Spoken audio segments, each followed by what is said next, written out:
Here we've got a car accident. You've got a smaller compact car of 575 kilograms moving to the right, we'll say, at 15 meters per second. And it's going to rear end a much larger car, a 1,575 kilogram car that's moving more slowly at 5 meters per second in the same direction. Now when they collide inelastically, which means they stick together, and we want to know the final velocity of that collision. Well, we know that in collisions and explosions, momentum has to be conserved. So the total momentum before has to equal the total momentum after.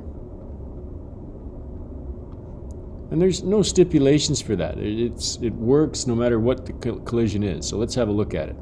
My total momentum before is car 1 plus car 2. So if I call this P1 and this P2, my total momentum before is P1 plus P2, and I've just got to watch the signs, right? They are vectors.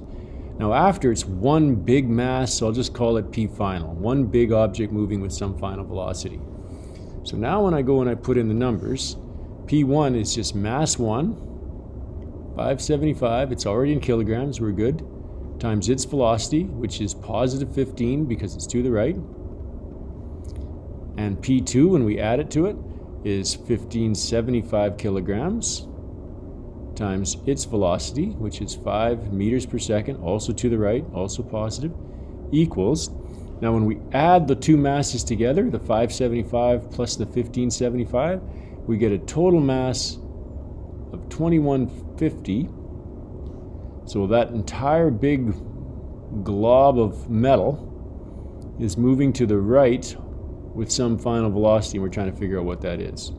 So when I work out the left-hand side, add up those two values together, and divide by 2150, which I'll leave to you, you get a V final of 7.7 meters per second.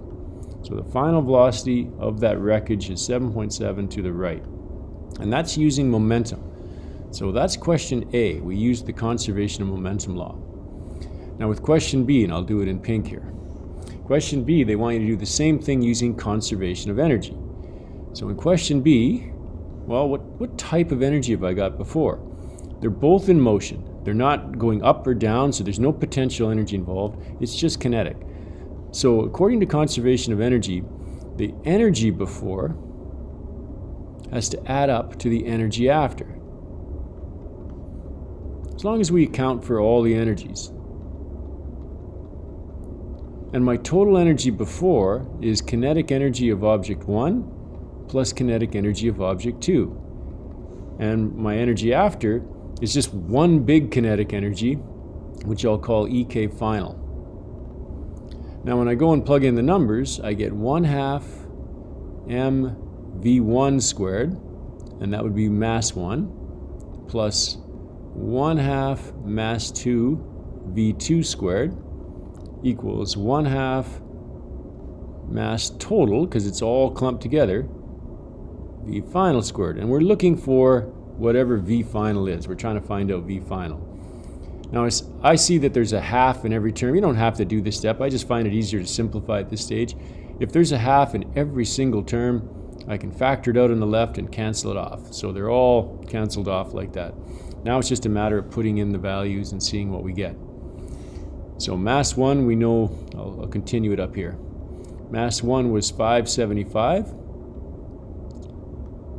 and its velocity was 15, and I have to square it, plus mass 2 was 1575, and its velocity was 5, and I have to square it, equals my total mass, 2150, times V final.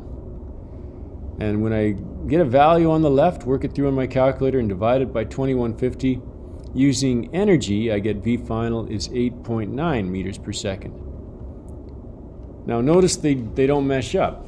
Momentum's telling me it's slower. Momentum's telling me it's 7.7 meters per second. Energy's telling me it's 8.9. Well, we know momentum is always true, so we suspect A is correct. That one should be right. But why is our second one not right? What have we done wrong? Well, in order for energy to be conserved, we have to account for all the energies involved. Now, initially, they're both in motion. They're not colliding into each other or anything like that. So I agree that initially it's just kinetic energy. But where does all that energy get transformed to? That's what equals means in this equation. My total energy before has to get transformed so that the total energy after is equivalent. When they smash together, they do create a final kinetic energy, that's true, but they also create heat when they smash together, sound, lots of other energies are kind of wasted or lost in the process. So you lose energy to sound and heat, all kinds of things, vibration, all of that stuff that we can't account for. So my original equation, where I said my total kinetic energy before is equivalent to my total kinetic energy after, is actually not true. So although energy is conserved, it's not only kinetic energy involved in this question, so we can't do that.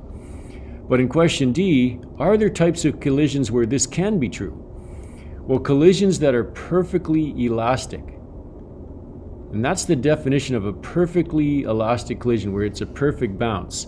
All that means is that my total kinetic energy before is equivalent to my total kinetic energy after. In other words, there are no losses in a perfectly elastic collision. There's no sound generated, no heat generated, no vibrational energies.